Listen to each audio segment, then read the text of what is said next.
Guys, look at this. And all these over here. It seriously doesn't stop. I am so stoked to be sharing this video with you because I'm finally now getting amazing harvests of strawberries. And I want to share with you everything that I've learned. So if you're new around here, for context, all that I do is run experiments on different crops to really figure out what helps them grow to their fullest potential. And then every now and then I put together a video like this where I consolidate all of those learnings into one succinct video.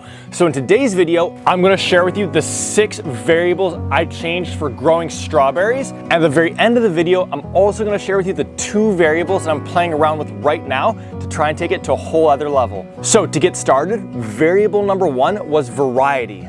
So when I bought this house 6 years ago, the previous landlords also loved gardening, and they had a container of strawberries that they left right here. And I was pretty new to gardening, so I figured, hey, perfect, these are going to develop into those big, beautiful, juicy red strawberries. However, regardless of what I tried over the course of the next 2 seasons, nothing would get them to produce those big, red, juicy strawberries. And it turns out they were alpine strawberries, so there was no chance that they were going to be able to end up doing that. And so what I did at that point in time is I actually threw all those out, went to a nursery, and I actually bought 4 or 5 different varieties of strawberries that all were meant to grow big, juicy fruit. And I really encourage you to take the same approach of buying multiple different varieties, because it's going to show you not only what varieties grow well in your backyard, but also which ones you enjoy eating the most. So for myself, I discovered the Fresca strawberry variety, and I've absolutely fallen in love with it. What I love most about it is not only how delicious the fruit are or how big they get, but also that it's ever bearing. So it's not just one push of fruit in June, but rather, as you can see, I've got tons of fruit right now at the end of June, but there's also tons of new fruit that are developing right now that I'm gonna be able to enjoy all summer long. And I'll include a link to the seeds down in the description of this video as well. Now, variable number 2 was location. So strawberries love as much sun as possible. And a few years ago, I actually planted all of my strawberries into this back part of my garden right here. And that meant that they would only get sun once it came over the mountain there and past this tree. But as soon as it went past this tree, they were back in the shade, which meant that they were only getting about 3 to 4 hours of sunlight per day. So once again, rather than moving everything at once, I experimented with planting strawberries all throughout my landscape, including this area right here. And what I discovered was that A, I had some way sunnier parts of my yard, and B, the strawberries were growing way better in those areas. So now that I had the variety figured out and some good insight on location, I decided to set up this circular Sproutbox raised bed and to move all of my Fresca strawberries into it. And now at the beginning, I did have a few other varieties in there, but with how much better the Frescas were growing, I ended up pulling all those out and replacing them with more Frescas. And that actually does bring us to variable number 3, which is raised bed material. Now remember, at the beginning, my strawberries were planted directly in the ground, and there's actually some wood even buried in that area at that time. And what I found was that a lot of my strawberries that were ripening were just getting eaten by pill bugs and other insects. Now, once I planted them into my Sproutbox raised bed, A, they were first 17 inches off of the ground, and B, it's also a metal material. And so now when you take a look at the bed, I don't have any physical barrier over top of it, and I don't have any traps anywhere throughout the bed, and none of my strawberries are getting eaten or attacked by different insects and critters in the soil, or even any birds overhead. I could have sworn that I was going to need to put some form of a physical barrier over top, but so far I haven't had any issue with birds either. Now, just before we get to the next variable, I did just quickly want to touch on soil, because this is a super important variable, but it isn't one that I've changed at all. So the strawberries that you're seeing in that raised bed are all planted with 75% compost and 25% vermiculite. This is the blend that I go with for all of my raised beds, and it's been performing super well, not just for my strawberries, but everything else that's growing in my garden as well. And if you aren't able to get your hands on vermiculite, then just substitute that for 1 part Pro Mix. So 75% compost, 25% Pro Mix. That's a combination of peat moss and perlite, and will also help create and build an incredible soil for your strawberries. And with that said, let's move on to variable number 4, which was fertilization. And over the years, I have tried everything under the sun. I've tried Miracle-Gro, I've tried granular fertilizers, worm castings, liquid fertilizers. I've even made my own compost teas and applied that to see how it would perform. And honestly, across all of my experimentation, I am still yet to find something that's working significantly better than just worm castings and 444 organic fertilizer. So for my strawberry bed right here, all that I did when establishing it was sprinkle 1 tablespoon of 444 organic fertilizer per square foot all throughout the bed. And then as I transplanted in the strawberries, I put 1 handful of worm castings into each of those transplant holes. By utilizing so much compost in the soil and then these 2 amendments, the strawberries have everything that they need to absolutely thrive. And this is literally what I use on everything else throughout my garden. My flowers, my potatoes, my garlic, my tomatoes, everything is just receiving compost, worm castings, and 444. But then what about rejuvenating the soil for the next season?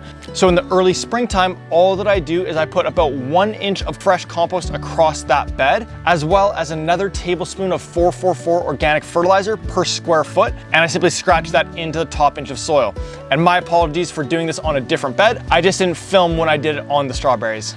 Now, variable number 5 was watering. See, in the past seasons, I used these bubblers or misters, and in some ways they do work well, but what ends up happening is as the plants grow, the foliage effectively starts to work as a shield, and it starts blocking the water from spreading all the way across the bed. So some of the plants would end up getting way less water. So when I set up this raised bed, I added into it a 1/2 inch main line, and that brings water right from the house faucet directly into this bed. And then I punched a 1/4 inch drip line into that main line and spiraled it around the bed until I reached the middle.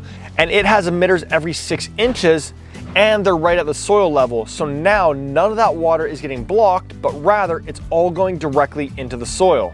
And now the final variable that I played around with was straw. And this is a bit of a funny one because a few years ago, I posted a clip about how I utilized these little chicken wire tables to prop the strawberries up as they ripen to keep any of those critters or insects that are living in the soil away from them. And a bunch of people commented on that video, strawberries, strawberries. And it turns out that strawberries absolutely benefit by being mulched with straw. On one hand, it keeps the pests under control. Another piece is that it moderates the temperature.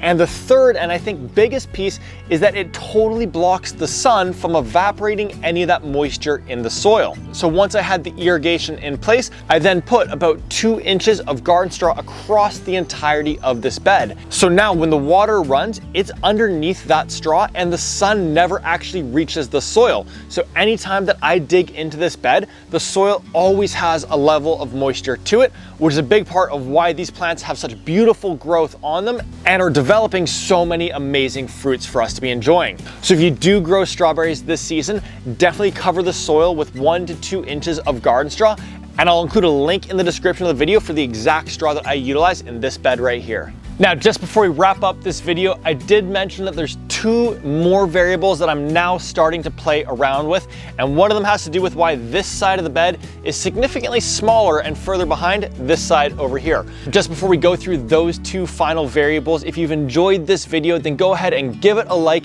and subscribe to the channel here because I've got tons of experiments on the go right now, and I'll be launching all those results over the course of the coming months. So you won't want to miss any of those. So now the first variable that I'm actively playing around with right now is propagation.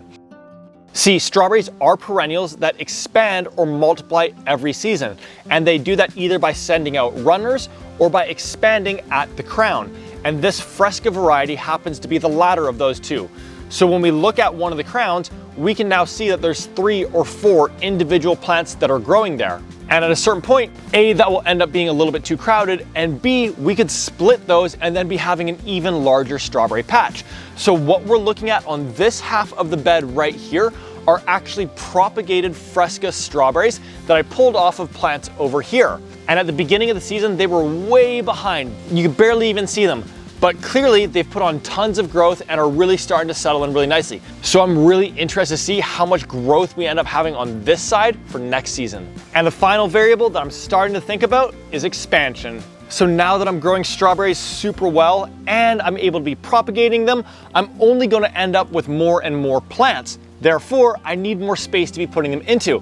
However, when you look throughout the garden, I'm clearly running out of real estate to be planting into. So I'm not quite sure how I'm gonna solve that one just yet, but of course, I'm gonna share all the learnings with you as I go to help save you a whole bunch of time and money.